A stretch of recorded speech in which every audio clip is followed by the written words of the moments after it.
Estamos em Tebas, cidade da Grécia cujo soberano é Édipo. Século XII a.C. Édipo torna-se rei depois de livrar a cidade da Esfinge, um monstro com corpo de leão, cauda de dragão, asas, rosto e busto de mulher.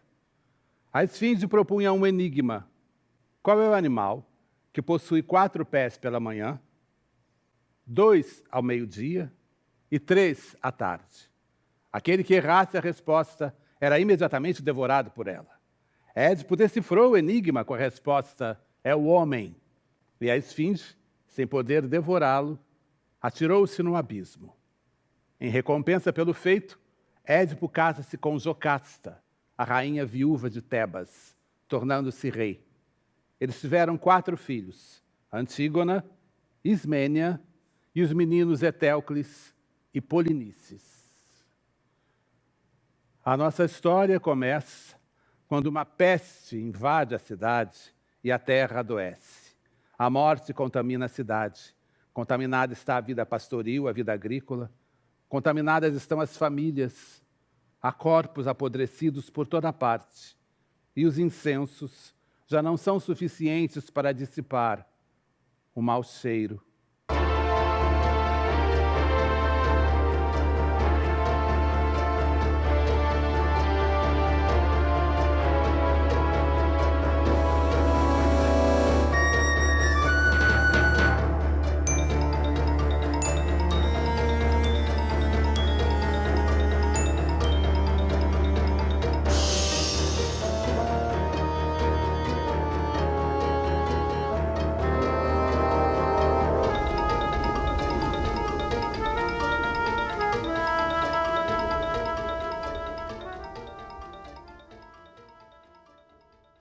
Meus filhos, filhos da terra de Tebas, por que vindes aqui perante mim, suplicantes diante do meu palácio, enquanto uma nuvem de incenso veste toda a cidade em meio a rogatórios e lamentos?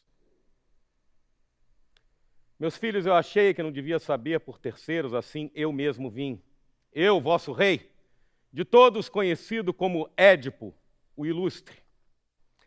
Fala-me tu, cidadão venerável, naturalmente o porta-voz do grupo. Com que ânimo estáis aqui reunidos? Temor ou esperança? Tudo farei para vos ajudar. Áspero coração seria o meu se com toda a atenção não vos ouvisse.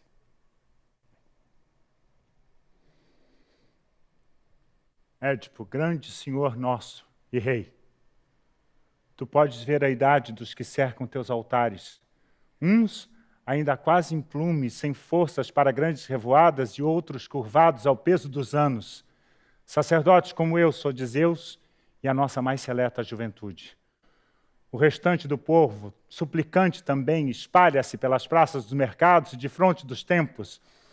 É que tu vês o barco da nossa cidade, sacudido por já longa tormenta, nem consegue mais levantar a proa coberta pelos vagalhões da morte. Morte sobre as lavouras em flor, sobre os pastos e o gado, e sobre o ventre das mulheres grávidas. Com seu achote flamejante, a peste lança-se sobre nós e dizima a cidade. Fica vazia a casa dos tebanos, e o reino tenebroso dos infernos vai se enchendo de lágrimas e gritos. Assim, ó rei, viemos de frente da tua porta ajoelhar-nos, tantos jovens e eu, por te julgarmos não igual aos deuses, mas primeiro entre os homens, primeiro nas coisas comuns da vida e primeiro nas atenções divinas. Ao chegar a esta terra, tu nos livraste do ignóbil tributo que éramos constrangidos a pagar à Esfinge, a inexorável cantadeira. Não tinhas recebido encargo nosso, nem fora instruído por ninguém, e, entretanto, inspirado por um Deus, conforme todos dizem e acreditam, tu reedificaste a nossa vida.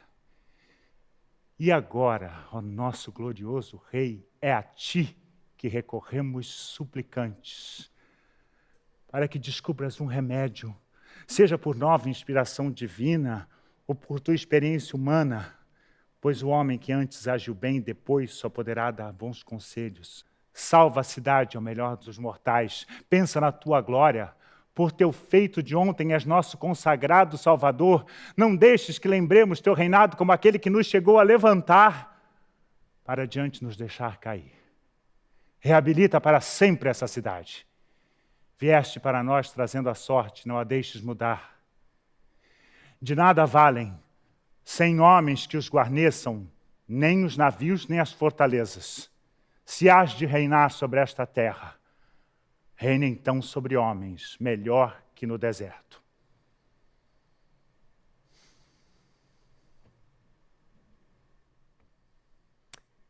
Meus pobres filhos, eu sei bem demais o que vos traz aqui e o que esperais. Sofreis, e eu também sofro. Minha dor excede a vossa, seja ela qual for. Vossa dor vos aflige a um por um. Eu, entretanto, sofro ao mesmo tempo pelo país, por vós e por mim. Não me viestes acordar de um sonho. Eu choro e muito já tenho chorado com pensamento a tatear saídas. Mas uma coisa eu já fiz. Mandei Creonte, meu nobre cunhado, à cidade de Delfos, perguntar a Apolo, deus do sol, em seu maravilhoso santuário, com que palavra ou gesto eu poderei salvar esta nação. Agora, aflito, eu vou contando os dias, achando estranha tanta demora. Mas quando ele chegar, as determinações do Deus por minha honra hão de ser cumpridas. Em boa hora falaste. Já estão fazendo sinais de que Creonte vem vindo. Oh, grande Deus, que ele, com seu semblante iluminado, nos traga a luz que tanto temos esperado. Creonte, cunhado meu, qual a mensagem do Deus? Boas notícias. Por mais difícil que seja a situação, quando bem encaminhada, terá boa solução. Mas e o oráculo? Tuas palavras fazem-me oscilar entre o medo e a esperança. O que diz o oráculo? Queres que eu fale diante de estranhos? Eu falo. Se não, entra e eu te acompanho. Fala diante de todos. A dor dos meus vassalos importa mais do que a minha vida. Com tua permissão, repito apenas o que eu vi de Apolo.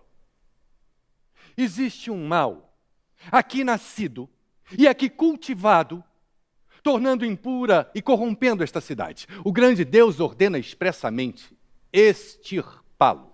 Que tipo de mal é esse? Como extirpá-lo? Desterrando o culpado ou lavando sangue com sangue. Pois é esse sangue que atrai o mal sobre nós. Sangue de quem? Antes de tu assumires o leme do Estado, nosso rei era Laios. Eu sei, mas nunca ouvi. Laios foi morto. E o Deus agora quer justiça, mandando claramente punir os assassinos, sejam eles quem forem. Mas em que furna da terra estarão eles? Como trazer de novo à luz do sol o vestígio de um crime tão antigo? Procurando achareis, ensina o Deus. Os culpados estão nesta cidade. Laios estava no palácio, em batalha ou em viagem, quando teve esse fim? Em viagem, dizendo que a Delfos ele partiu e nunca mais voltou. Nem um informe, nem ninguém da comitiva com uma pista para ser seguida? Só um dos homens conseguiu sobreviver. E esse só diz uma coisa com inteira segurança. Qual coisa? Um dado certo leva a outro quando se tem um raio de esperança. Conta que Laios foi morto por um bando de ladrões que o assaltaram e juntos o chacinaram. Mas que ladrões ousariam matar assim um rei, senão de acordo com alguém aqui em Tebas? Pensou-se nisso. Mas Laios estava morto e nenhum vingador apareceu em meio às nossas preocupações. E que preocupação pode abafar a investigação de assassínio de um rei? A ameaça da esfinge nos forçava a pôr de lado as coisas duvidosas e a só pensar em nosso dia a dia. Pois eu vou começar tudo de novo e uma vez mais esclarecer as coisas. Fez bem o Deus, e tu fizeste bem, tirando o morto deste esquecimento. Mais um serviço eu prestarei assim, vingando a ofensa feita ao Deus e a Tebas. Hei de lavar a nódoa deste sangue, não só pelos outros, mas também por minha causa. Pois aquele que matou Laios, talvez me esteja preparando o mesmo fim. Ao justiçá-lo, então, é a mim que sirvo. Levantai-vos e chamai a vir aqui depressa toda a gente de Tebas. Com a ajuda do Deus, vamos vencer. Ou senão, vamos juntos perecer.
O que queríamos ouvir é o que Édipo nos prometeu, afinal.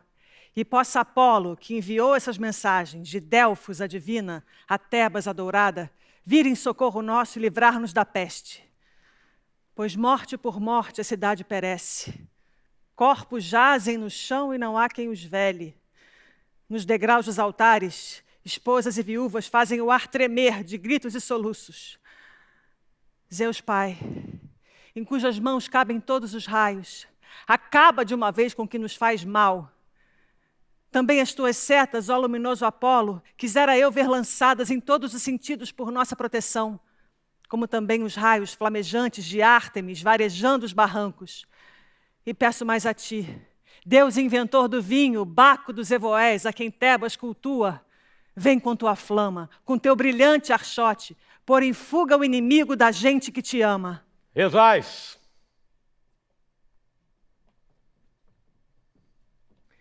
Em seguimento a tantas rezas, se observardes bem as minhas palavras e vos unirdes no combate ao mal, podereis ter certeza de socorro e alívio para as vossas aflições. Eu aqui falo como uma pessoa alheia ao que ocorreu. Eu necessito de uma luz, de uma pista, para continuar seguindo por esse labirinto. Portanto, a todos vós proclamo: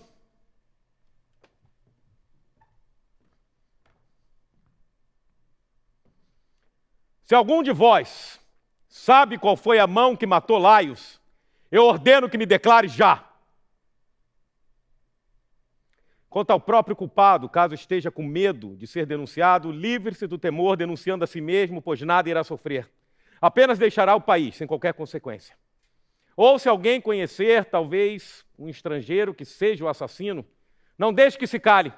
Receberá de mim, além da recompensa, a minha gratidão. Porém, se vos calardes, se algum de vós, por medo, ocultar o culpado, um amigo talvez, ou a própria pessoa, eis a minha sentença, que hei de fazer cumprir. Proíbo que qualquer filho da terra onde me assiste o trono e o comando, dê guarida ou conversa ao assassino, seja ele quem for, que o aceite nos cultos e no lar e que divida com ele a água lustral. Eu ordeno, ao contrário, que o enxotem de suas casas todos, por ser aquilo que nos torna impuros, conforme acaba de nos revelar por seu oráculo a fala do Deus. Nesta questão me tendes aliado ao grande Deus e ao rei assassinado. E ainda mais, rogo aos céus solenemente que o assassino, seja ele quem for, sozinho em sua culpa ou tenha cúmplices, tenha uma vida amaldiçoada e má pela sua maldade até o fim de seus dias. Quanto a mim, se estiver o criminoso em minha casa, privando comigo, eu espero que eu sofra as mesmas penas que dei para os demais. Eu conto convosco para que se cumpra a minha palavra com respeito devido ao Deus e a mim, em nome desta terra, atormentada pela fúria divina. Pois mesmo que este caso não nos fosse trazido por um Deus, não deverias deixar ficar a culpa sem castigo quando um tão nobre homem, vosso rei, arrancaram a vida. O justo era encontrardes o assassino. E agora que sou eu quem maneja o poder que era de Laios, que dele herdei o trono, o leito e a esposa, eu, diante de todas essas coisas, eu ponho o maior empenho nesta causa, como se fosse a do meu próprio pai. Quanto àquele que não me obedecer, eu rogo aos céus que não lhe deem fruto algum da terra, ou fruto de mulher, e que pereça da atual calamidade, senão de outra pior. A todos vós, leais filhos de Tebas, a quem pareçam justas estas coisas, possa a justiça aliada a nós e os deuses todos acumular para sempre de benesses. Já que invocou meu testemunho, rei, falo em testemunho do que sei. Quem matou não fui eu, nem sou capaz, com meu dedo, de apontar o malfeitor. Acho que cabe, neste caso, ao próprio Deus, que pôs diante de nós mostrar, junto ao crime, o criminoso. Muito bem dito, mas não cabe a nenhum homem sobre a terra forçar um Deus a algo que ele não quer. Tenho ainda a dizer uma segunda coisa? Se tiver uma terceira, não percas tempo, vai logo dizendo. Autoridade por autoridade, nosso velho Tiresias vê tanto quanto o oráculo. A quem rebusca estas coisas, ó rei, ele tem muito a que ensinar. Isso também eu não deixei de lado. Por sugestão de Creonte, eu mandei chamar Tiresias 2 vezes. Estranho que ainda não tenha chegado. Há também os rumores de que me lembro, mais palavras ao vento. E rumores, tudo isso me interessa. Dizem por aí que uns viajantes mataram o rei Laios. Isso também já ouvi dizer, Mas a testemunha que teria presenciado o fato já não se encontra mais aqui. Se souber o que é medo, o criminoso há de estar por aí pronto a fugir depois da tua terrível proclamação. Se há alguém, o próprio ato não assusta. Não são palavras que vão assustar. Mas aí está quem pode descobrir o criminoso. Afinal, trazem o vidente iluminado. Se algum mortal tem acesso à verdade, é ele.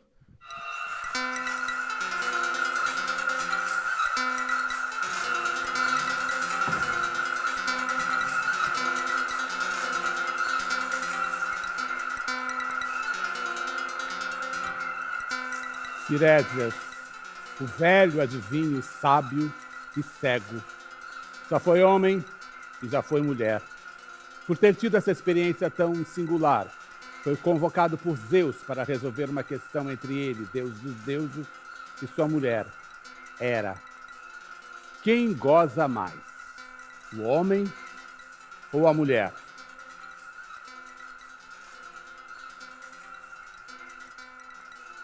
A mulher goza 9 vezes mais. Atribuindo o gozo maior à mulher, Tiresias assim justifica a vida aventureira e libidinosa de Zeus, que para se satisfazer tanto quanto uma mulher, precisaria buscar o amor de outras 8. Sentindo-se afrontada, Hera furiosa, cega os olhos de Tiresias. O saber custou-lhe a visão.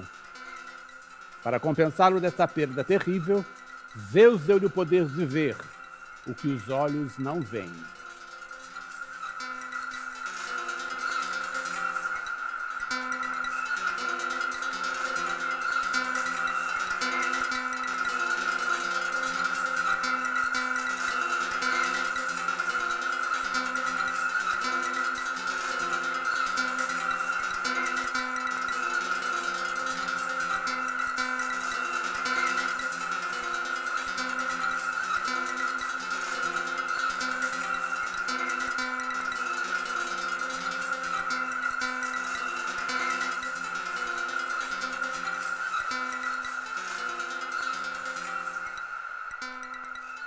Tiresias, tu que tudo percebes, do mais claro ao mais denso dos mistérios, alto nos céus, o rasteiro na terra, há de sentir, mesmo sem poder ver, a terrível desgraça que assola esta cidade.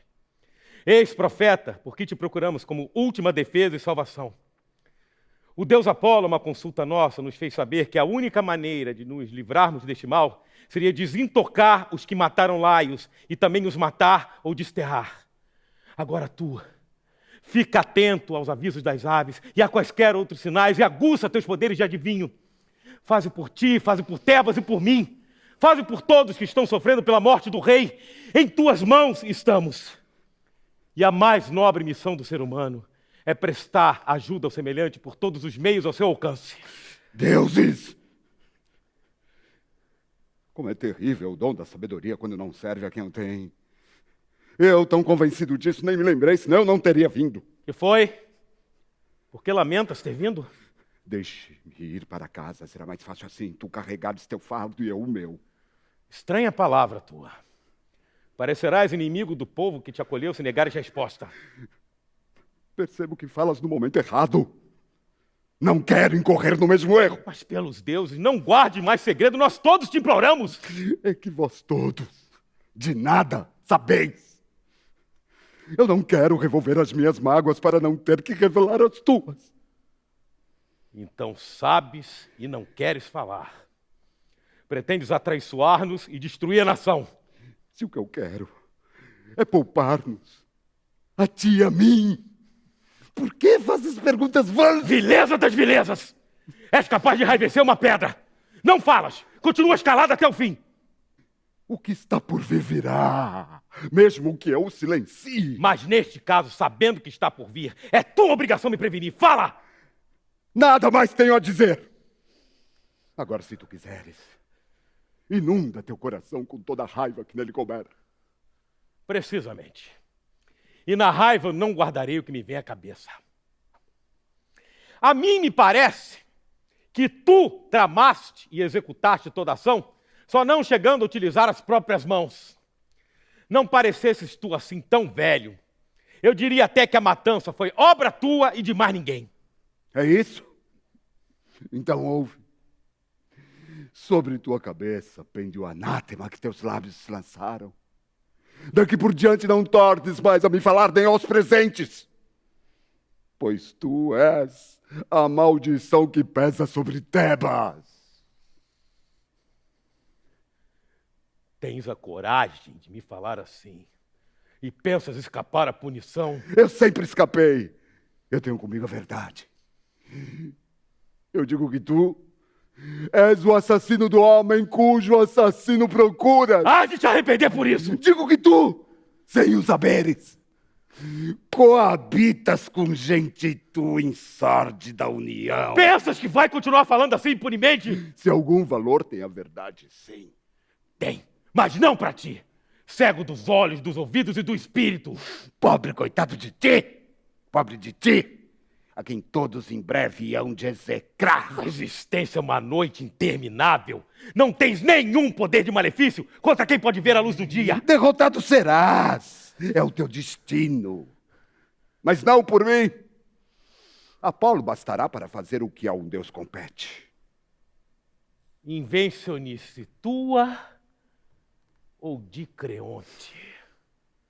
Não é a Creonte que deves temer, mas a ti mesmo. Ah, riqueza, poder, sabedoria! Quanta inveja trazeis em vosso bojo! Só por causa de todo esse poder que a cidade depôs em minhas mãos, dádiva quando eu menos esperava. Creonte, um velho amigo tão leal, lança-se de emboscada contra mim, pronto a me derrubar, com um intrigante, falso ledor da sorte subornado, que só tem olhos para o seu proveito e em seu ofício é totalmente cego. Quando foi que provaste ser vidente? Porque quando rondava por aqui a esfinge, ruminando cantilenas, não tiveste nenhuma palavra que devolvesse a liberdade ao povo. Eu, Édipo, sem de nada saber, logo ao chegar eu fiz a esfinge calar. Elucidei a questão pela razão. Nem foi preciso consultar os teus pássaros. E agora tu me queres afastar de Tebas, talvez pensando apenas em ficar mais próximo ao trono de Creonte. Eu creio que tu, e quem tramou tudo isso, ainda lamentareis o falso empenho na purificação desta cidade. Não parecesses tu assim tão velho. Já a tua própria custa aprenderia onde pode levar a deslealdade. Édipo, tanto as tuas palavras como a dele foi dita com raiva. Não é disso que estamos carecendo, e sim de combinar o melhor meio de pôr em prática a ordem do Deus. Tu és o rei. Mas o direito manda que de igual para igual eu te responda, porque o que é direito é um privilégio meu, e não é a ti que eu sirvo a um Deus, e nunca estive a serviço de Creonte. E a ti eu digo, já que me ofendes pela minha cegueira, os 2 olhos que têm pouco adiantam, pois não vês a miséria que te cerca, nem a casa em que vives, e nem com quem. Sabes ao menos de quem és nascido? És inimigo dos teus sobre a terra e dos que a terra cobre, mas não sabes. Além do duplo flagelo da maldição do teu pai e da tua mãe, serás um dia expulso do país em triste pressa. E em teus olhos, que agora pensam ver claro, terás então a treva irreversível. Zomba agora de mim, de Creonte, pois nenhum outro homem jamais há de ter sido triturado com tanta crueldade quanto tu. Serão de tolerar-se tantas coisas por parte desse homem. Vai-te embora. Some da minha porta. Fora! Fora! Eu vim aqui pela tua vontade, não pela minha. Mas se soubesse, só virias aqui para dizer sandices. Muito terias que esperar pelo meu chamado. Talvez eu possa parecer-te louco, mas teus pais não pensavam assim. Meus pais? Espera. De quem eu nasci? No mesmo dia que disser teu nascimento, há de marcar teu fim. Enigmas! Sempre enigmas. Então, tu não és aquele que decifra qualquer enigma. Escarneces de inveja do poder que me trouxe tão alto? Ou da miséria que te levará tão baixo. Se com ela eu salvei esta cidade, o resto não me importa. Então vou-me. Levem-me daqui. É bom mesmo que te levem. Tua presença me pesa. Quando tiveres sumido, não me aborrecerás mais. Vou! Mas não antes de cumprir a minha missão, sem receio de tuas ameaças. Jamais poderias me destruir. E a ti eu digo, rei, o homem a quem tanto vinhas procurando com ameaças e proclamações mora aqui. Passa para um estrangeiro e se verá que é natural de Tebas. E essa descoberta lhe será cruel. Ele que agora vê demais ficará cego, ele que é rico pedirá esmolas e rumará para alguma terra, tateando os caminhos com o bastão. E se verá que é ele, ao mesmo tempo, filho e marido da que o pôs do mundo, herdeiro e assassino do próprio pai. Entra! E pensa bem nisso. Se puderes provar que estou errado, então, chama-me de cego. Levem-me daqui!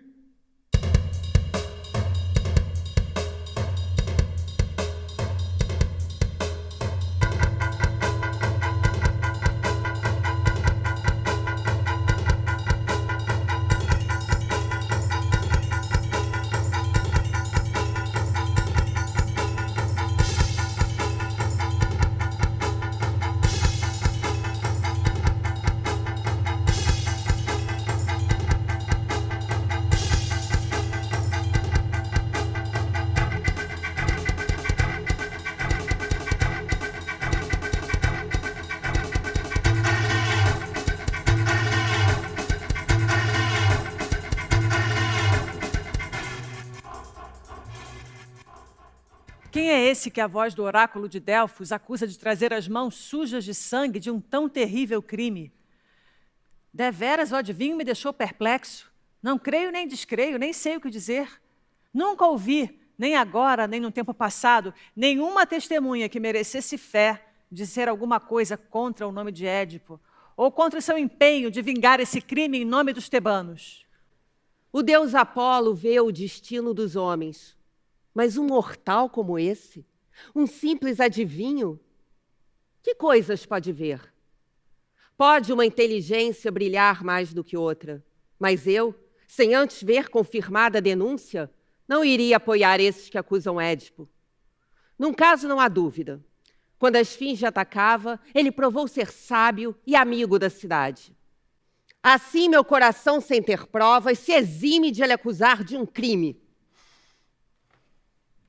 Povo de Tebas, tendo chegado ao meu conhecimento que o rei Édipo fez acusações pesadas contra mim, eu venho aqui para fazer sentir a minha mais total indignação.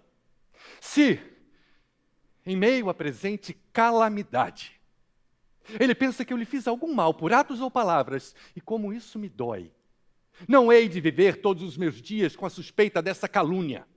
O gume dessa infâmia não me fere num ponto unicamente, é do mais amplo alcance, expondo-me a carregar perante vós, amigos meus, meu povo, a pecha de traidor. Talvez lhe tenha escapado essa ofensa em hora de tensão, de grande raiva, jamais do fundo do seu coração. Ele não disse que eu induzi o adivinho a espalhar falsidades? Muitas coisas foram ditas.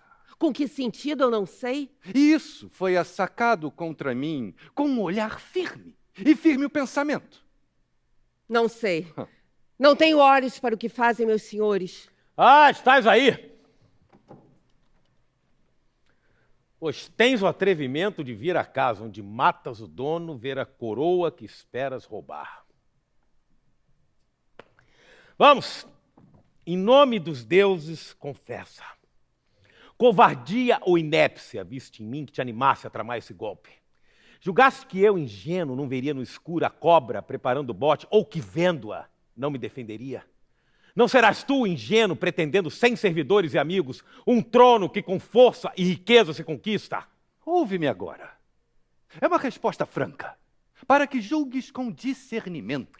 Tens muita habilidade no falar, Mas tuas falas, cheias de veneno, só me dirão do mesquinho inimigo que tu és. Primeiro escuta os argumentos meus. Primeiro, não me digas que não és um pérfido. Se achas que a arrogância sem sentido é uma vantagem, estás enganado. Se achas que fazer mal a um parente não tem castigo, enganado estás tu. Perfeitamente, concordo. Agora explica, que mal é esse que imaginas que eu te fiz? Mandar chamar aqui esse adivinho. Não foi ideia tua? E eu insisto na mesma sugestão? Há quanto tempo, Laios? Laios, eu não vejo onde queres chegar. Há quanto tempo, Laios, sucumbiu na emboscada fatal? São anos que se perdem no passado. E naquele tempo, o adivinho já exerceu o ofício? Já, e tão respeitado como agora. E quanto a mim, naquela ocasião, ele não fez nenhuma referência? Não, pelo menos em minha presença. E quanto ao crime? Não se fez uma investigação? Fez-se, porém não se descobriu nada. E esse adivinho, tão sábio, não soube dizer nada nessa hora? Não sei. Ah, mas de uma coisa tu sabes. Sem instigação tua, o adivinho iria agora dizer que eu matei Laios! O que ele disse e ouviste é outro assunto. Mas já que me interrogas, também quero fazer-te umas perguntas.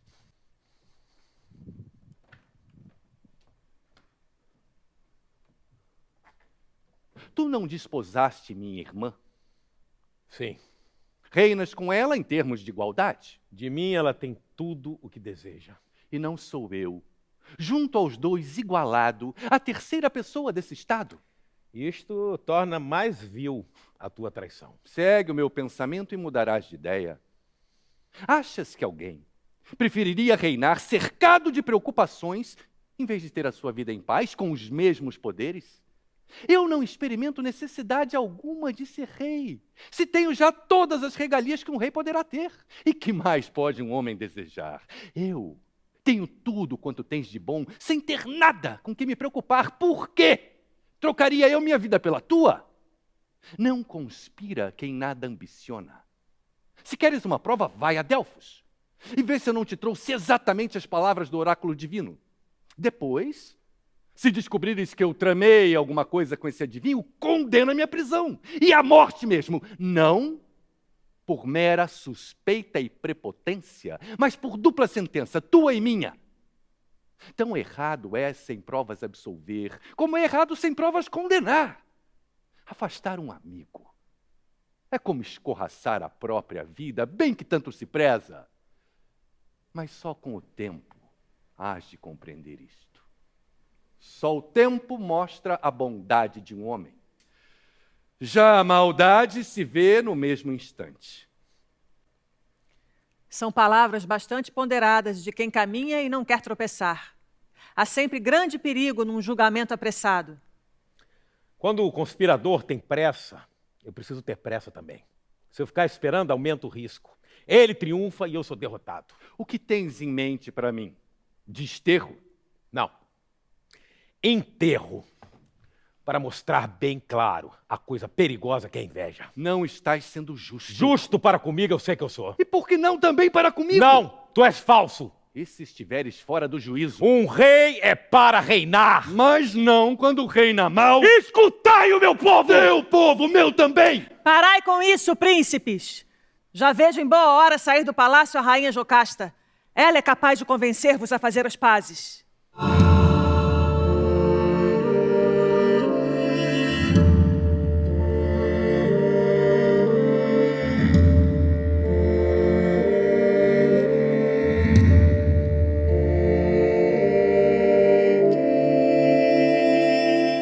Insensatos, por que vos desgastais nessa mesquinha troca de palavras?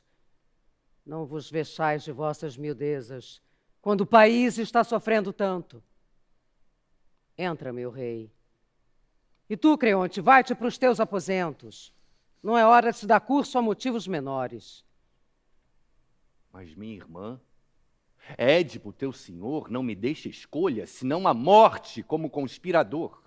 Certo, senhora. Eu peguei tramando perfidamente contra a minha vida. Que caia sobre mim a maldição de Zeus se eu fiz alguma coisa do que dizes. Édipo, pelos deuses, acredita. Primeiro pelo juramento que Creonte, meu irmão, fez. Depois por mim e pelo povo aqui reunido. Nós te imploramos, ó rei. Escuta, pensa, consente. Não condene sem provas um amigo que jurou.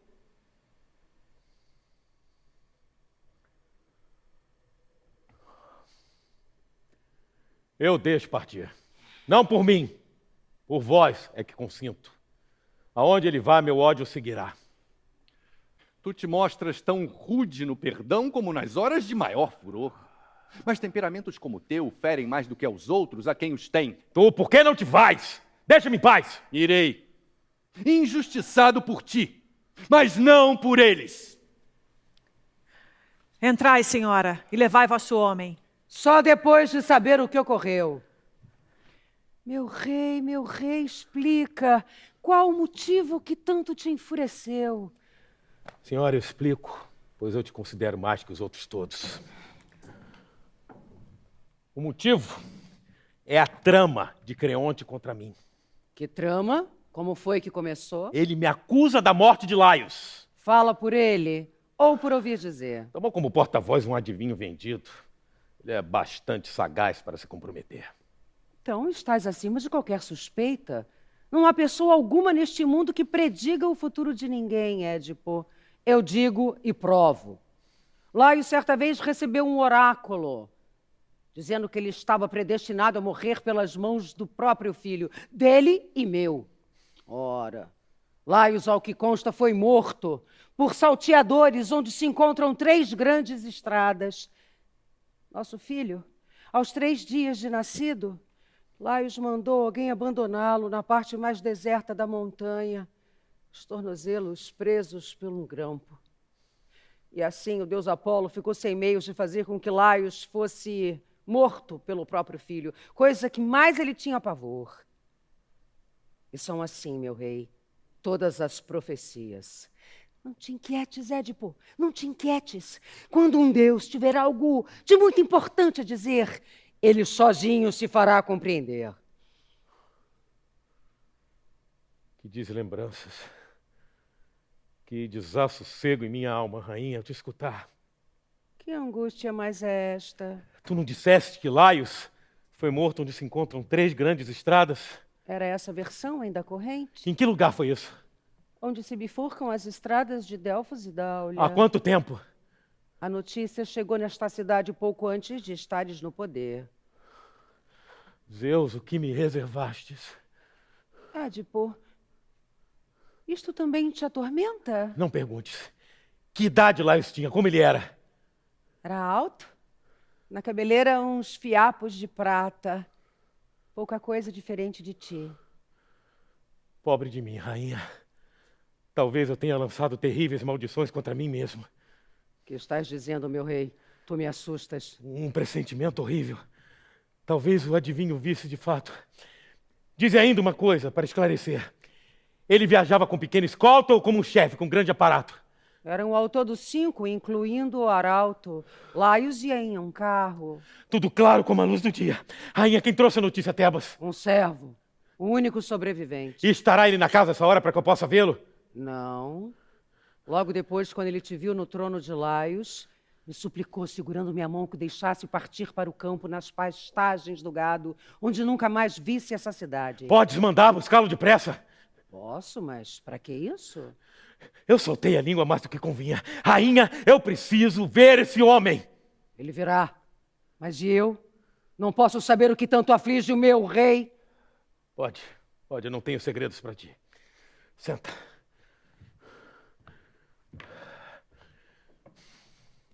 Rainha, meu pai, o rei Políbio de Corinto, minha mãe, Mérope de Dória, eu desfrutava do mais alto prestígio até se dar um caso. Num banquete, um convívio embriagado lançou-me em rosto a levantar um brinde que eu não era filho de meus pais. Eu custei a aguentar aquele dia e depois eu fui perguntar a meu pai e minha mãe. Os dois se enfureceram contra o homem que tinha deixado escapar aquela afronta e a reação dos dois me aliviou. Mas no meu íntimo ficou aquilo a se alastrar cada vez mais. E eu, sem dizer nada a meu pai e minha mãe, eu fui a Delfos consultar o oráculo. Lá, sem me responder, o Deus me disse uma porção de coisas cheias de dor, de tragédia, de luto. Disse até que eu estava destinado a ir para a cama com a minha mãe, que teria uma prole abominável e que seria o assassino daquele que me gerou. Eu, quando escutei tudo isso, eu decidi ir para longe de Corinto. E meu caminho me levou até este lugar, onde dizes que o rei Laios foi morto. Senhora, Eu te direi toda a verdade. Quando eu ia chegando ao encontro das 3 grandes estradas, eu topei pela frente um arauto e sobre uma viatura puxada por 2 potros, um homem, como que descreveste. O que estava na frente, o próprio velho, queriam por força que eu me arredasse. Eu, tomado de raiva, ataquei o que estava me empurrando, o guia. Então, o homem que estava em cima do carro esperou o momento em que eu passava e me deu na cabeça uma pancada com todo o peso do aguilhão dobrado. Foi pago em dobro, um golpe de cajado com esta mão, e ele caiu por terra de costas. Matei-os todos! Se relação existe entre este estranho e Laios, quem será mais desgraçado do que este que te fala nessa hora? Pensa, eu tocar a esposa desse rei com as mesmas mãos com que o matei. Disse, eu não sou um perdido. Diz, eu não sou o imundo dos imundos. E pensar que eu serei desterrado de Tebas e não vou poder rever minha própria gente, nem tampouco por os pés de Corinto, sem o risco de dormir com a minha mãe ou de ser o assassino do meu pai, o bom Políbio que me gerou e fez de mim um homem. Que impiedoso Deus teria lançado contra mim essa maldição! Também a nós assustam essas coisas, ó rei. Agora espera vir depor o homem que ia com Laios e escapou. É a esperança que me resta. Vir de longe esse pastor. Que espera saber dele? Se a história dele combina com a que contas, então estou isento de culpa. O que houve de tão especial naquilo que te contei? Na tua história, o pastor disse que Laios foi morto por ladrões. Se ele confirmar que eram vários e não um, então não terei sido eu quem o matou. Não se confunde um homem com um bando. Mas se ele disser que foi apenas um, este será o elo que está faltando para afirmar a minha condenação. Pois fica certo que foi assim a primeira versão, porque não foi ouvida só por mim.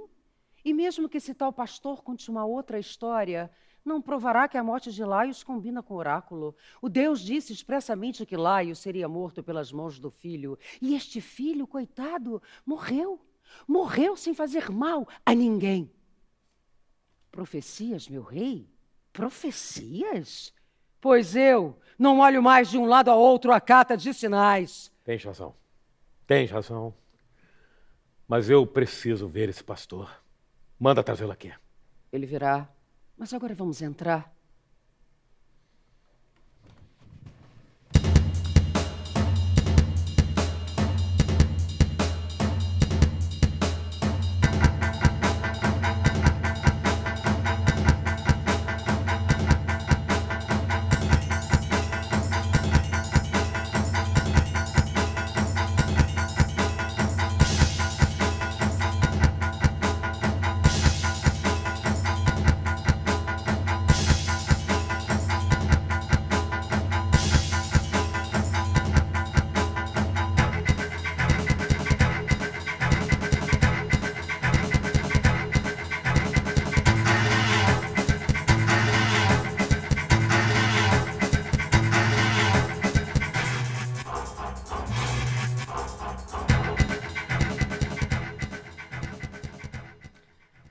Permita-me o destino guardar minha pureza, em tudo quanto digo, em tudo quanto faço, cumprindo as altas leis que nos descem dos céus. Não leis feitas por homens, leis contra as quais não se possa nem mesmo esquecimento. Leis que façam valer o divino poder. Do ventre da insolência é nascido o tirano. Quando ela se vê cheia de toda a vaziez, escala o precipício até alcançar o trono, e dele não sai, por sua própria vontade. O que aos deuses imploro é que, em vez de tudo isso, batam-se os patriotas pelo bem do meu povo. E espero ter comigo a proteção divina. Mas aquele que peca em atos ou palavras, sem temor da justiça ou reverência aos deuses, tomara que o destino logo acabe com ele, com todo o seu orgulho e seu atrevimento de colocar as mãos imundas naquilo que não lhe pertence.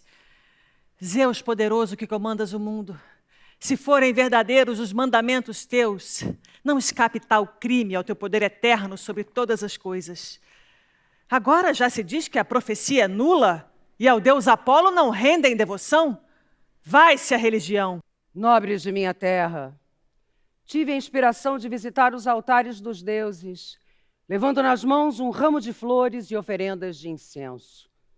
O grande Édipo deixa-se conturbar em demasia com alarmas de múltiplas espécies e nem compara os fatos de hoje com os de antigamente.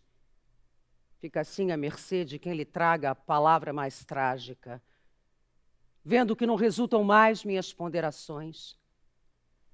Eu, Jocasta, mesmo com esse corpo e no estado em que me apresento, humilde e respeitosamente, recorro a ti, Apolo, o Deus mais próximo de nós, a te suplicar que tu nos alivies e nos libertes de toda a impureza, como a tripulação de um barco ao ver embriagado o timoneiro ao leme, o povo geme apavorado. Posso saber dos senhores aqui aonde mora o rei Édipo? Ou então em que lugar estará ele agora? O rei está no palácio. E essa senhora é a rainha, mãe dos filhos dele. Ó, rainha abençoada de um homem tão ilustre, que vós sejais feliz numa casa feliz. As mesmas bênçãos desejo a ti por esta alegre saudação. O que queres? Sou de Corinto. A mensagem que trago talvez vos dê muita alegria e talvez um pouquinho de tristeza. Me alegra e me entristece. O que será? O nosso povo quer fazer de Édipo o rei de todo o Istmo. Mas como? O rei Políbio não está mais no poder? Na verdade, a morte o acolheu. O que estás dizendo? Morto? O pai de Édipo? Se minto, então que o morto seja eu, senhora. Édipo! E agora? Povo de Tebas, onde estão os divinos oráculos agora?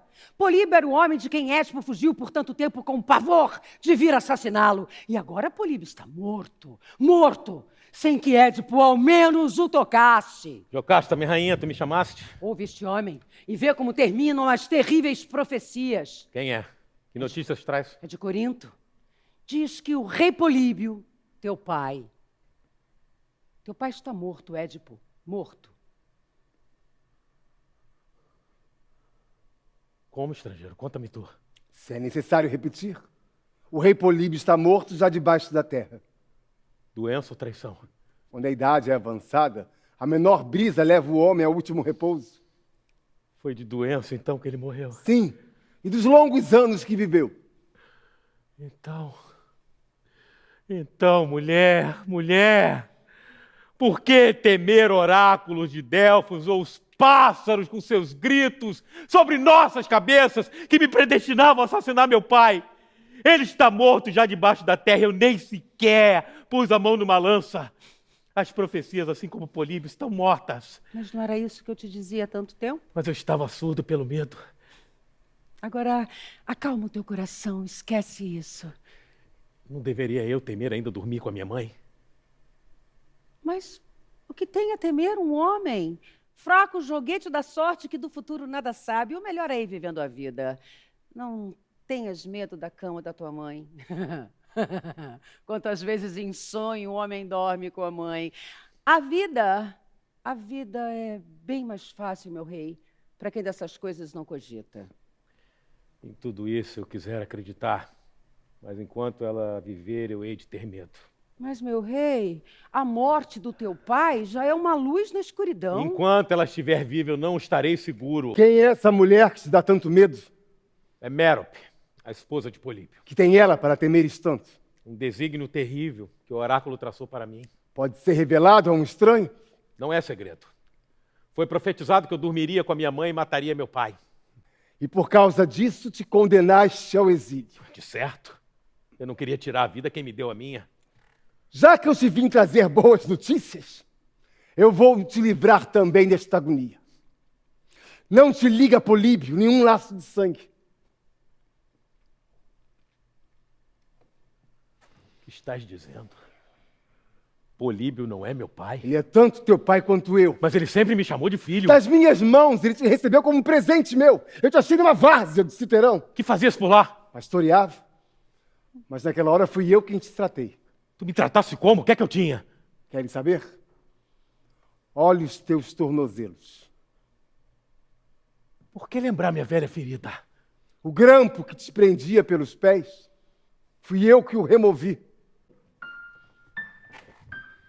Nosso filho, Aos 3 dias de nascido, Laios mandou alguém abandoná-lo na parte mais deserta da montanha, os tornozelos presos por um grampo. Tu me trataste como? O que é que eu tinha? Queres saber? Olha os teus tornozelos. Por que lembrar minha velha ferida? O grampo que te prendia pelos pés, fui eu que o removi. Nosso filho, aos 3 dias de nascido, Laios mandou alguém abandoná-lo na parte mais deserta da montanha. Os tornozelos presos por um grampo. Desde menino, essa cicatriz me acompanha. Por isso te chamas Édipo, os de pés inchados. Mas pelos deuses, foi meu pai ou minha mãe quem me maltratou assim. Eu não sei, Édipo. Talvez possa te dizer melhor o homem que te entregou a mim. Então me recebeste de um terceiro? Não me achaste sozinho? Não, tu me foste entregue por um outro pastor. E quem era ele? Sabes quem era Se ele? eu não me engano, era gente de Laios. Laios? Laios, o antigo rei desse país? Esse mesmo. O pastor servia ao rei. Estará ele vivo ainda para que eu possa Eu vê-lo? não sei, Édipo. O teu povo vai te saber melhor do que eu. Conhece algum dos presentes do pastor de que ele fala? Alguém o teria visto no campo ou na cidade? Respondam! Chegou a hora de tudo se esclarecer. Ele parece falar do pastor que tanto querias ver. O mesmo pastor da casa de Laios. Mas a rainha é quem melhor deve saber. Senhora, tu conheces o pastor a quem ele se refere? Eu não sei do que ele está falando, meu rei. Esquece isso. Para que dar ouvido a tanto palavrório sem sentido? Eu hei de seguir a trilha até o fim. Eu não posso deixar de decifrar o enigma do meu próprio nascimento. Se tens amor à vida, para com essa busca, Édipo. É o bastante que eu sofra. Senhora, tranquiliza-te. Mesmo se eu me revelasse filho e neto de escravos, tu não serias humilhada por isso. Mas eu te imploro, meu rei, eu te imploro. Esquece isso! Eu não posso! Eu preciso saber a verdade! Mas eu peço por ti. Eu peço por ti, pelo teu bem. Pelo meu bem, tu me esgotas a paciência! Ai, pobre de ti, pobre de ti, pobre de ti. Que nunca descubras quem és. Vá alguém buscar o tal pastor! E que desfrute esta mulher de toda a nobre linhagem que ela tiver. Desgraçado! É a minha última palavra, Édipo. Para sempre.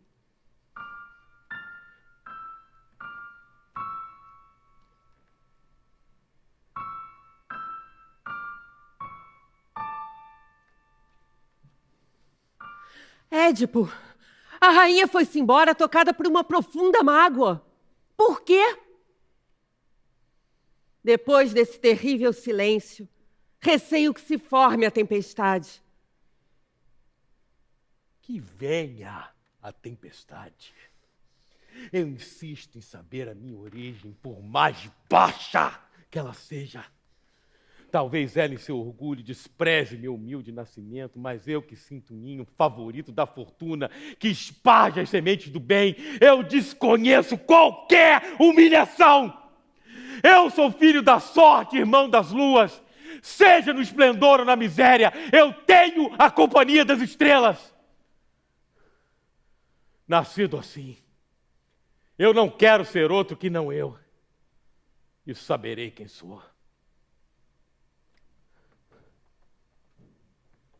Senhores, embora eu jamais tivesse visto o homem que buscamos, tenho a impressão de estar vendo agora. Este é o pastor da casa de Laios. A tia, que é de Corinto, eu te pergunto em primeiro lugar. É esse o homem? É ele. Velho! Senta.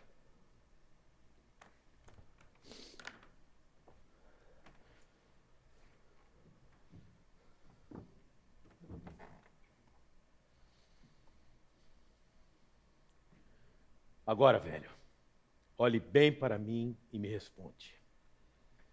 Acaso pertenceste em qualquer tempo à casa do rei Laios? Eu fui escravo dele desde que nasci. E que fazias? Qual era a tua função? Eu fui pastor de ovelhas. E a que pastagens costumavas ir? Eu ia muito ao citeirão e redondezas. Então por lá conheceste este homem? Como que quer dizer? Qual homem? Este! Tu já não encontraste antes? Assim de pronto não chego a lembrar. Não admira, senhor. Mas a lembrança se aviva. Há de lembrar-se com toda certeza de quando ele, tangendo 2 rebanhos e eu 1, andamos pelo Citerão 3 longas temporadas. Do outono à primavera, aproveitando o frio. Eu ia para casa com as minhas ovelhas, enquanto ele conduzia as deles para os redis de laios. Tudo isso que estou falando. É verdade ou não? É verdade, sim. Mas foi há muito, muito tempo. Lembras que naquela ocasião me confiaste o menino de colo para eu criar como se fosse filho? Mas, meu Deus, por que vem essa pergunta? O menino que um dia me entregaste é este homem que está na tua frente. Maldito sejas, cala-te de uma vez por todas. Cuidado, velho! Não zangues com ele, que tuas palavras merecem castigo. Mas, rei, o que foi que eu fiz? Não respondeste o que ele perguntou sobre o menino. Ele não sabe o que está dizendo. Se não falas por bem, hás de falar por mal! Não, pelos deuses, tenha pena de um pobre velho. O que mais querem saber? Entregaste este homem à criança conforme ele pergunta. Fala! Entreguei. Quem me dera ter morrido naquele mesmo dia. Morrerás hoje se não disseres a verdade. Se eu disser, estarei 2 vezes perdido. Se esperas ganhar tempo, já verás. Eu já disse que eu entreguei a ele o menino. E onde arranjaste o menino? Em tua casa ou em outra? Não era meu. Outra pessoa me deu. De que família? De algum desses cidadãos? Senhor, pelos deuses, não me pergunte mais nada. Se eu tiver que repetir a pergunta, podes considerar-te um homem morto! Era criança da casa de Laios.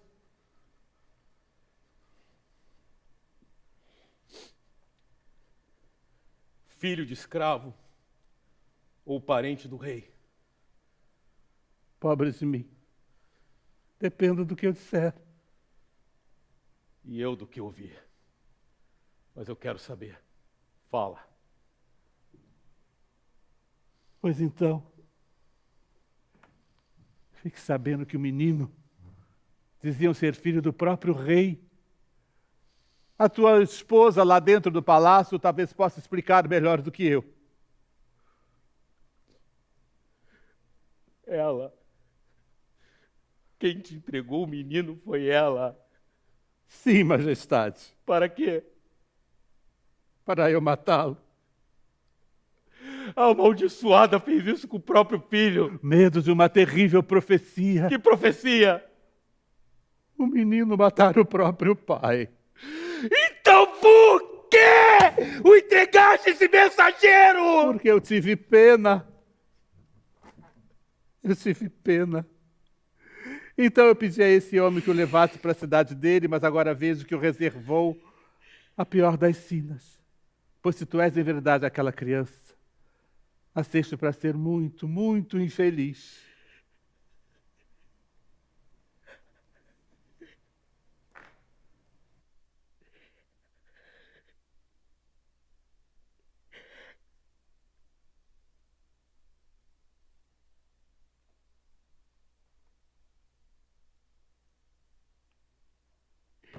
Oh!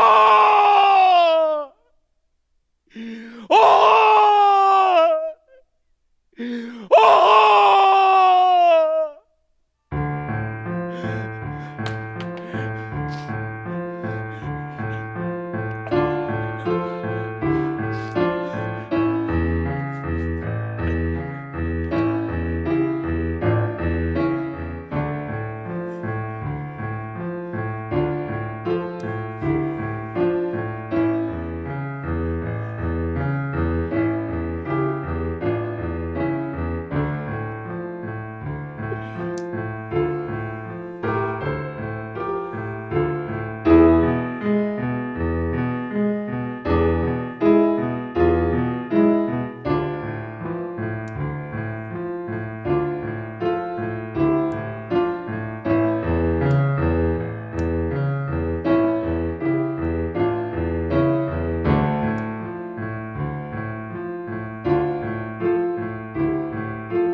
Tudo verdade!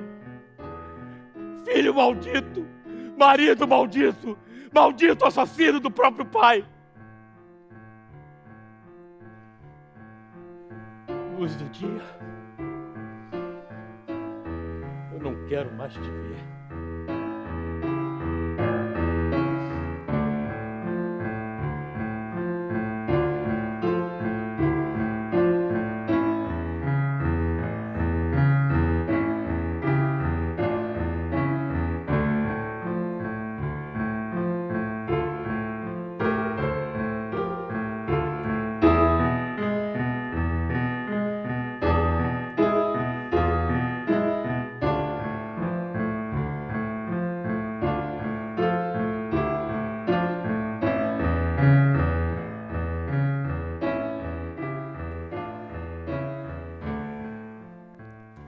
Frágeis mortais, vossa existência é a meus olhos menos que nada. Quem será tão feliz a ponto de lograr dar, senão a impressão de uma felicidade antes do fim de tudo? Édipo, teu destino, destino de amargura, não me deixa dizer que haja felicidade para a criatura humana. Quem foi ferido por um flagelo e um sofrimento mais violentos? Quem teve a vida tão transtornada? Édipo, tu és o filho que atravessou a mesma porta por onde antes teu pai entrara. Nela te abrigas num matrimônio jamais pensado. Triste filho de Laios, quem dera não te haver conhecido jamais.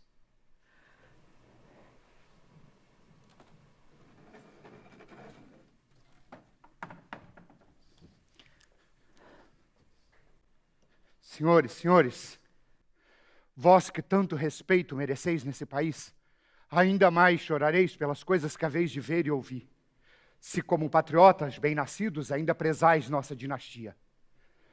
As águas dos rios todos da terra talvez não bastem para lavar a imundície dessa casa. O que sabemos já nos dá muito a chorar. Que novas catástrofes anuncias? A nossa rainha Jocasta está morta. Pobre mulher! O horror do quadro, a vós que o não viste, será poupado. Mas eu que o vi, dele não posso me esquecer. Desesperada, ela entrou no vestíbulo e correu para a alcova nupcial.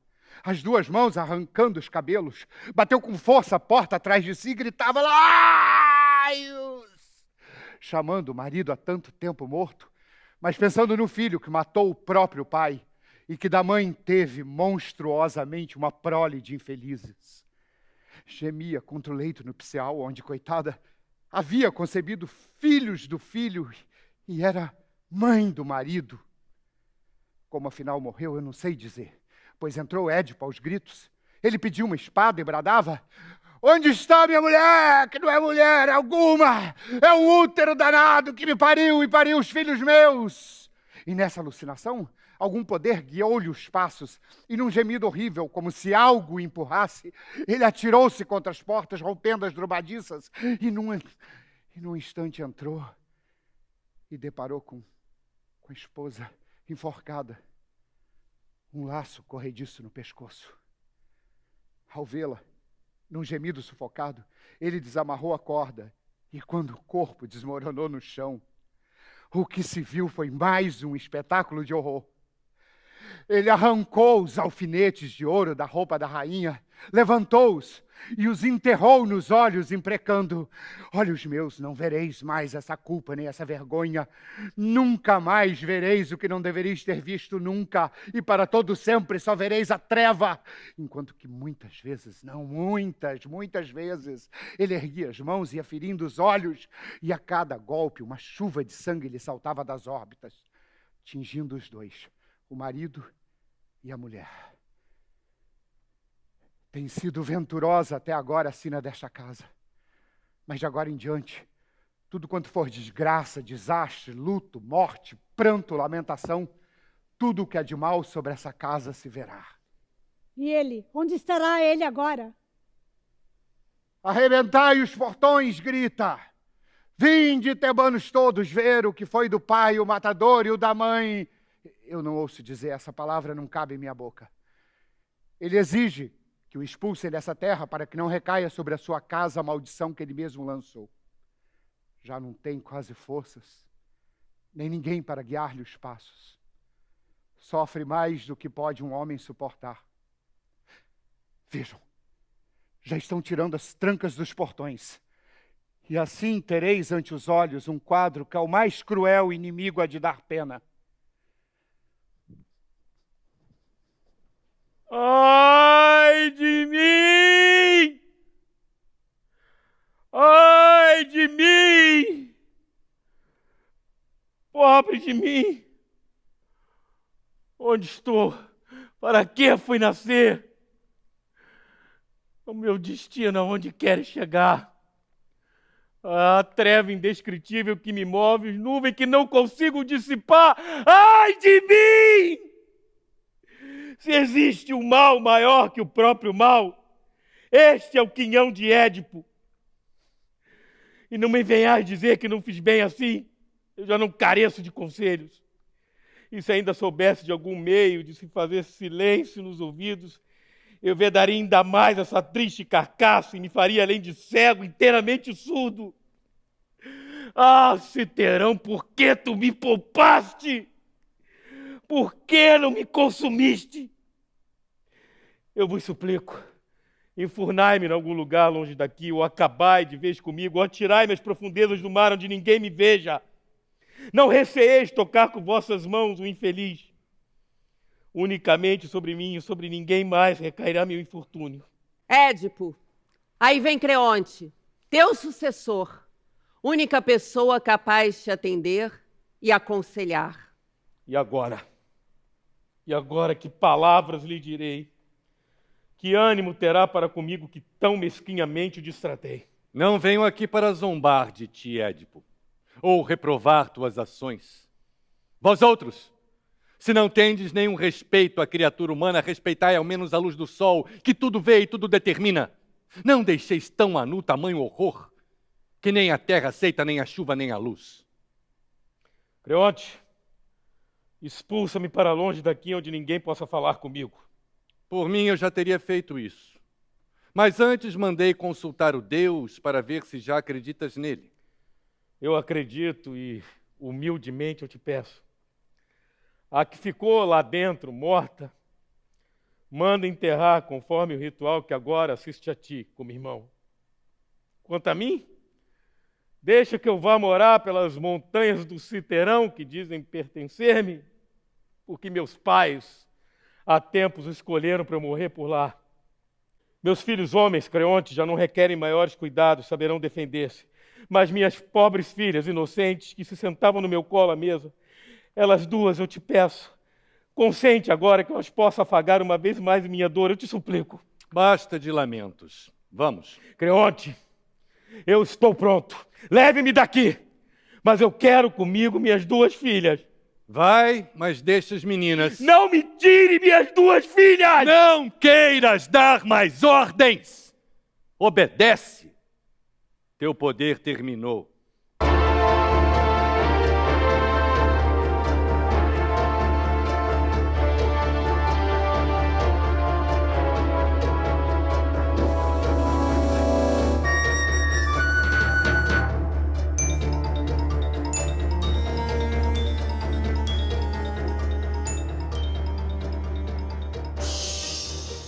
Édipo, o decifrador de intrincados enigmas entre os homens de maior poder.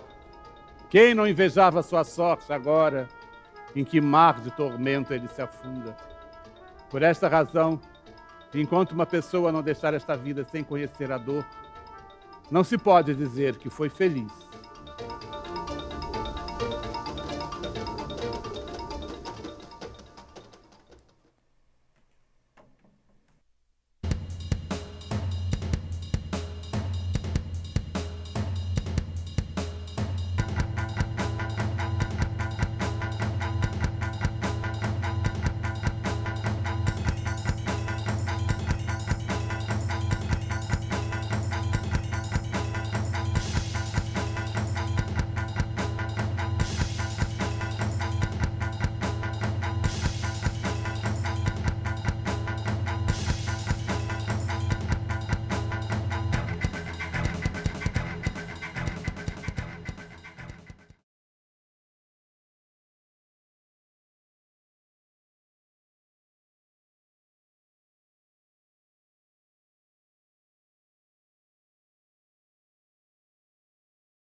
Bem, esse projeto ele começou em 98. Na verdade, eu sou ainda, mas era muito amiga, sou muito amiga ainda da Nina Saroldi, que hoje é professora da Unirio. Ela é professora da Veiga de Almeida, professora de filosofia. E a gente super próxima, assim, eu fazia até um grupo de estudos com ela, de filosofia e tal, uma coisa separada. E aí ela falou, Paula, eu estou dando aula para a galera da engenharia, da matemática, da física, e eu tenho que dar filosofia 1 para eles. Eu pensei no seguinte, da gente fazer uma leitura dramatizada do Édipo Rei. O que você acha? Eu falei, nossa, que maravilha. E aí fizemos um projeto e apresentamos na Veiga de Almeida, um auditório para umas 200 pessoas, estudantes de 18, 19 anos, de engenharia, nada a ver com teatro, e foi assim um escândalo de sucesso. As pessoas, a galera no final aplaudia de pé, amaram. Isso já vinha dentro da gente, da minha cabeça, bastante, de que aquela leitura, ela era uma pista de um espetáculo que a gente poderia, da força do texto, seria suficiente para fazer um espetáculo.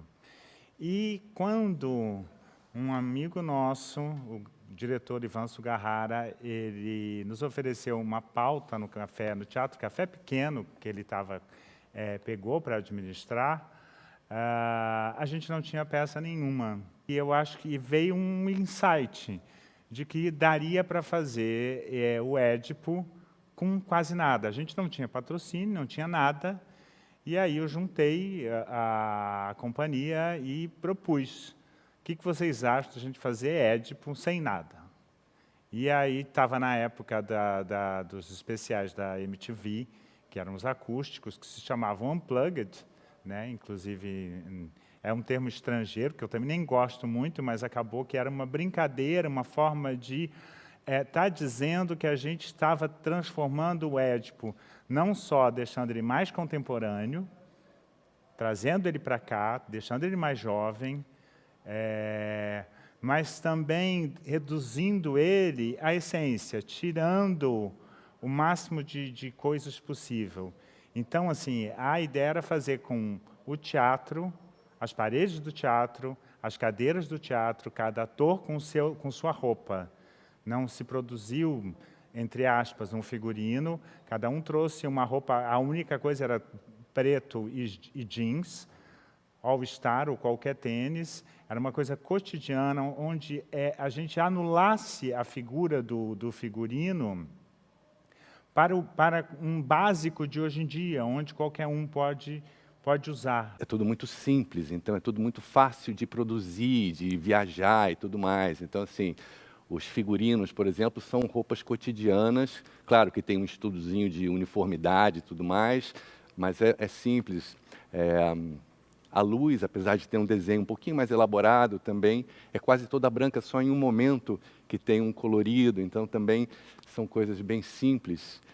Cenário, uma lousa, um quadro negro e cadeiras, nada mais. Inclusive, a gente já fez sem cadeira, né? Nossa última temporada lá na Casa de Baco foi sem cadeira, num teatrinho lá na Lapa, que a gente ficava tipo 1 metro, ou até menos, às vezes, da plateia, do público, e a gente pôde fazer sem cadeira, sem perder essência, sem perder qualidade. Essa é uma vantagem, uma qualidade, desculpe a repetição da palavra, muito grande desse espetáculo, eu acho. Inclusive, lá, um dia, a gente fez até sem luz. A gente teve um problema na mesa de luz, deu um apagão geral, a gente esperou um pouquinho, viu que não ia voltar. Aí a gente perguntou para o público, o que fazemos? Suspendemos, vocês voltam outro dia, ou vamos tocar assim? A gente tem umas velas, né, também no cenário. Então, todo mundo quis continuar. A gente acendeu as velas e fez o espetáculo à luz de velas, e foi ótimo, foi super bacana, não só pela energia que deu esse problema, né, mas porque a essência do espetáculo é o Édipo. O ano era 2004, a gente já estava ensaiando, né, Édipo Unplugged, para estrear em novembro, quando eu sofri um acidente. Eu estava tomando uma cerveja num bar, numa sexta-feira à noite, despencou uma janela. Foi despencando a janela, sabe? Foi caindo. Caiu um pedação da janela na minha cabeça. Fui parar no hospital, levei 11 pontos na cabeça. Conclusão. Isso fazia assim, alguns dias antes da estreia, né?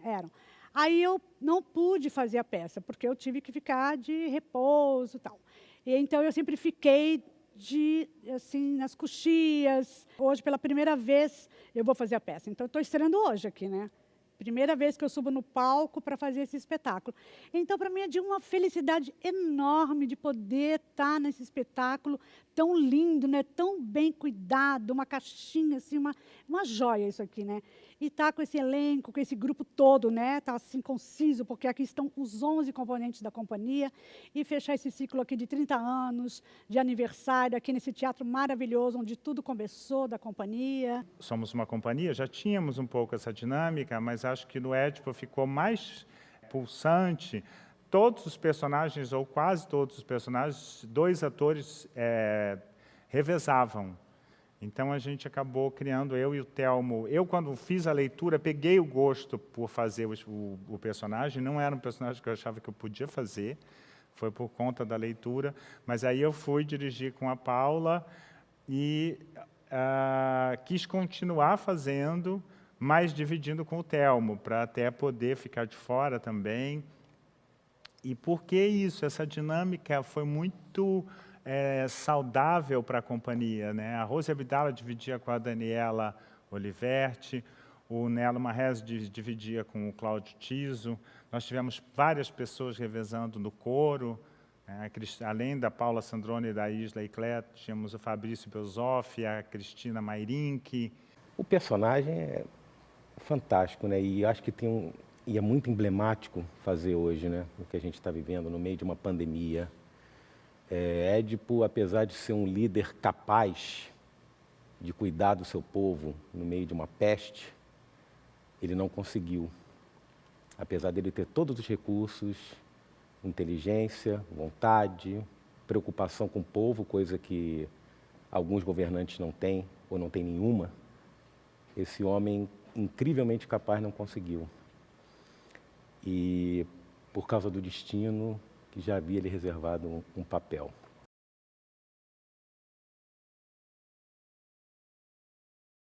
Foi tão importante, obviamente com o apoio da direção, da Paulinha, do próprio João, mas observar ele fazendo, ter uma outra perspectiva do personagem, né? Agora mesmo, olhando a gravação para poder lembrar das marcas, eu falei, nossa, isso era muito bom que o João fazia, eu vou fazer isso aqui também.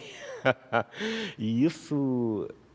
a gente conseguir ter esse olhar, ter essa perspectiva, a gente conseguir sair, olhar o trabalho do colega e ver, nossa, isso é muito bom, mas isso aqui é muito bom, mas acho que eu consigo fazer de uma outra maneira, e a gente se adaptar, isso é a força de uma companhia, de um grupo. Como eu era produtor, ainda não tínhamos um Tiresias ensaiando, né? O elenco já era duplo, já tinha essa questão toda de dividir personagens com o elenco, e o Tiresias ainda não era de Cláudio Tiso, que é o dono do personagem nos Fudidos. E eu dei um palpite no ensaio, quanto produtor, que nós deveríamos chamar mestres dos nossos tablados. Então, daí pensamos em nomes, veio Camila Amado, Suzana Faini e Tunico Pereira. Suzana fez e Camila fez. O Tunico não pôde fazer na época que ele estava fazendo novela, 3 peças de teatro, aquela coisa toda. E daí a gente foi fazendo, e elas foram fazer o cinema dela, a televisão delas, as peças de teatro delas, e elas não puderam seguir com a gente. Enfim, durante quantos anos, Paula? Pode falar. 17 anos, né? Não é? Enfim, e daí durante viagens e temporadas, quando o Claudinho, também produzindo, fazendo outros espetáculos, não pôde fazer, eu comecei a fazer Tiresias. Daí eu e Cláudio ficamos revezando, e daí nós temos André Dias também fazendo Tiresias. Então é uma família. Se alguém precisar, por esse Brasil afora, precisar de Tiresias, chama, que aqui a gente tem 5, tá bom? E engraçado que estreou justamente no Teatro Café Pequeno, né, em 2004, quando eu administrava lá. Então, para mim, foi muito legal estar trabalhando, cuidando de um teatro e, à noite, atuando num espetáculo.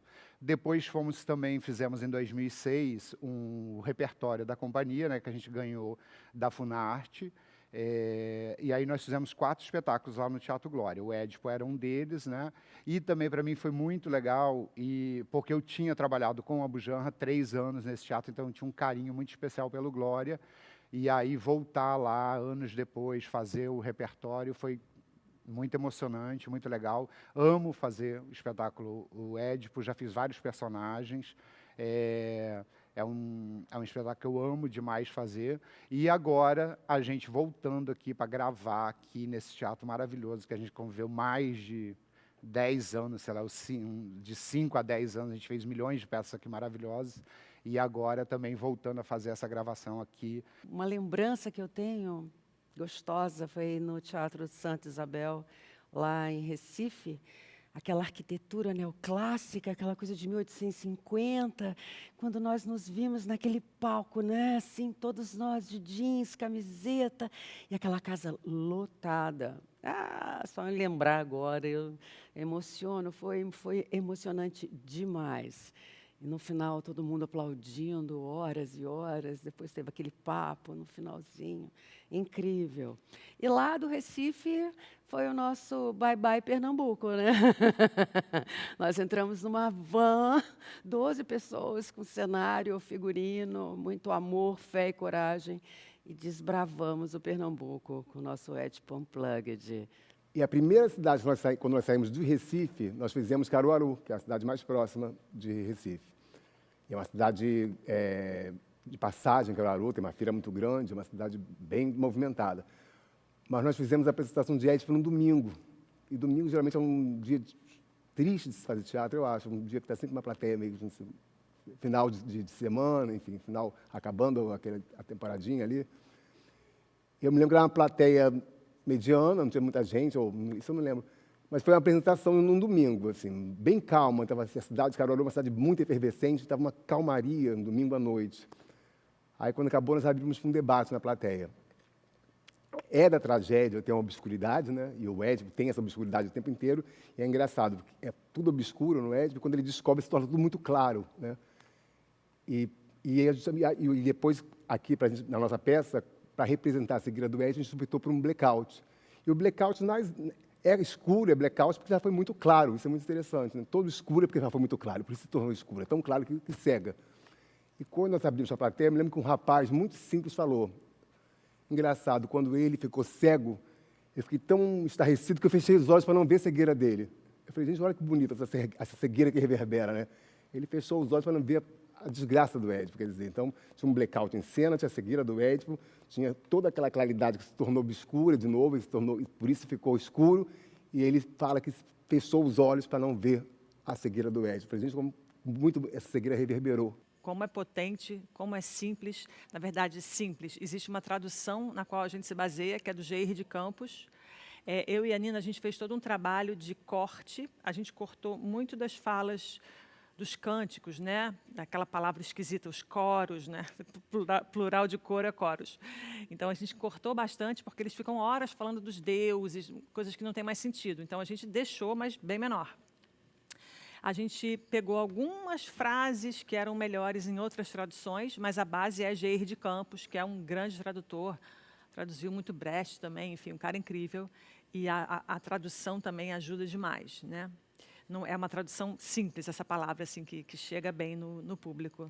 Aí vem a ideia do quadro negro, que ela vem já da necessidade que a gente sentia de que a história ficasse muito transparente, muito clara para o público. Então, existe um prólogo que coloca o feito do Édipo, que é falado durante a peça, mas que, de alguma forma, na época que ela foi escrita, isso era uma coisa muito conhecida por todos. Então, não havia necessidade disso. Hoje em dia, é quase uma pérola saborosa a gente escutar o que o Édipo fez e como ele decifrou o enigma da esfinge. João queria fazer essa pesquisa do Édipo, esse policial, essas anotações, essas coisas todas, e ele falou que precisava fazer isso, se a gente espalhasse pelo teatro, por isso ou por aquilo. E daí, nas minhas pesquisas, eu caí lá naquelas organogramas, naquelas árvores genealógicas dos cádmos, de toda a família, de toda a origem da tragédia, e eu lembro que eu vi um organograma lá, uma coisa muito legal, muito bem desenhada, e eu mostrei isso para o João. O João falou, é isso daí, é por aí que a gente vai desenhar, mas em cartazetes, como, e veio a lousa e veio o giz. E para a gente que estava sem dinheiro, se eu não me engano, no Café Pequeno, a gente não construiu nenhuma lousa, porque a gente tinha uma parede, gosto que Paulinha Sandrone está aqui do meu lado fazendo assim para mim, uma parede, a gente comprou uma caixa de giz, foi o que a gente comprou, cada um veio com uma camiseta preta, essa daqui, ó, tá vendo, ó, ela é vintage, ela é da época, olha o estado dela. Fazer o Édipo é bárbaro, é sensacional, que é um espetáculo que a gente está fazendo, ó. Me emociono de falar. Há quase 20 anos, né? É muito emocionante. Uma apresentação que me emocionou muito, não sei se foi em Macapá, que a gente foi até Macapá, quando eu me lembro assim, que eu conheço Macapá, é incrível. E é graças a Édipo, que a gente fez em Macapá, e a gente fez num teatro belíssimo, que tinha uma escadaria, era uma coisa fantástica. E uma outra apresentação que eu me lembro também que foi muito legal, que foi numa escola, no pátio de uma escola, e tinham várias crianças assistindo, e apesar de não ser um espetáculo infantil, né, as crianças adoravam, prestavam uma atenção louca. E uma outra coisa que eu me lembro muito, eu não sei onde foi que a gente fez tanto que eu não vou me lembrar do local. Foi uma apresentação que a gente fez para uma plateia que tinha muitos cegos assistindo. E os cegos amaram, adoraram. E depois vieram falar com a gente. E eles pediam um abraço. Aí eu me lembro muito dessa pandemia que a gente está vivendo, que a gente não pode abraçar as pessoas.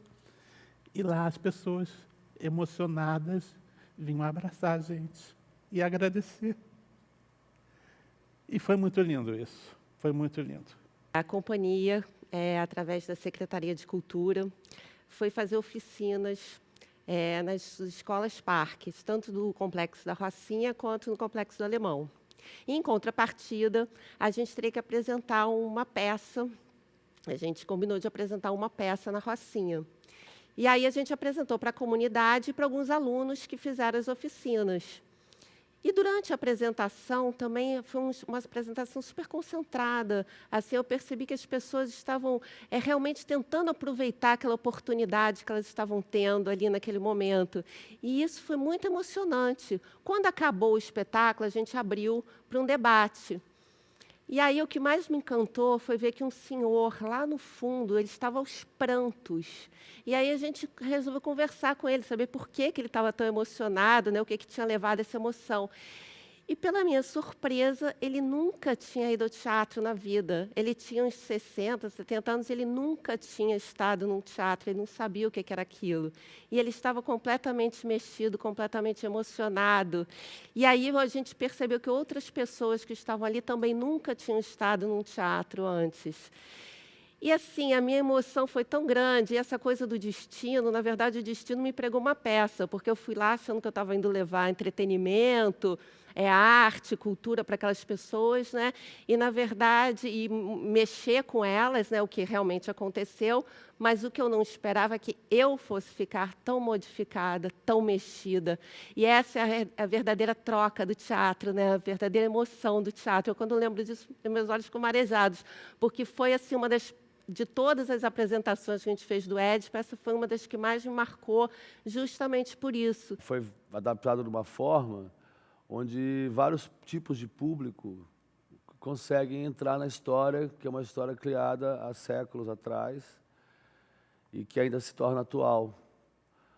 Então, a gente viajou com essa peça pelo Brasil inteiro, com o projeto Caravana Cultural, e em todos os lugares, assim, pessoas leigas que nem sabem o que é uma tragédia grega, conseguiram adentrar na história, e a gente fazia rodas no final, e as pessoas totalmente entendiam o contexto, o conteúdo e o contexto da história. Eu considero talvez o maior sucesso da minha carreira.